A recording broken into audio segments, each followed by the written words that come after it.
संविधान में मानते हैं या मनुस्मृति में?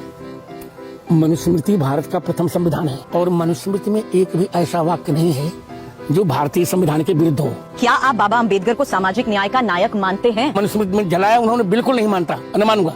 2 कोटी लोकांनी यात सहभाग घेतलेला होता। 2012 मध्ये CNN, IBN आणि हिस्ट्री TV 18 यांनी एक मोठा सर्वे आयोजित केला होता। त्यात प्रश्न विचारला होता की स्वातंत्र्यानंतर भारतातली सर्वात महान व्यक्ती कोण, तुम्हाला माहित आहे का? त्यात नंबर 1 वर कोण आलेलं होतं? डॉक्टर BR आंबेडकर, म्हणजे जवाहरलाल नेहरू आणि सरदार वल्लभभाई पटेल यांच्या पण वरती। आणि बाबासाहेबांनी मनुस्मृती का जळली? कारण त्या ग्रंथात महिलांना गुलाम बनवणे आणि त्यांना कनिष्ठ दर्जा देण्याबद्दल लिहिलेलं होतं। बाबासाहेबांच्या स्त्री समतेच्या विचारांना हे पूर्णपणे विरोधात होतं, त्यामुळे त्यांनी त्याचा निषेध केलेला होता। आता तुम्हीच सांगा, आजच्या काळातली मुलगी का नाही मानणार डॉक्टर BR आंबेडकर यांची भूमिका? त्यांची कामं फक्त जाती व्यवस्थेविरोधात नव्हती, त्यांनी शोषित आणि वंचित महिलांच्या हक्कांसाठी पण मोठा लढा दिलेला आहे।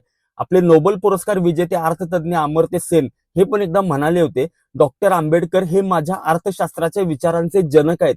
त्यामुळे ज्यांना काही कारणामुळे डॉक्टर BR आंबेडकर यांना वाचण्याची संधी मिळालेली नाहीये, त्यांच्यासाठी हा व्हिडिओ खूप महत्त्वाचा आहे। म्हणून हा व्हिडिओ जास्तीत जास्त शेअर करा, स्टोरीला लावा आणि फॉलो करायला अजिबात विसरू नका।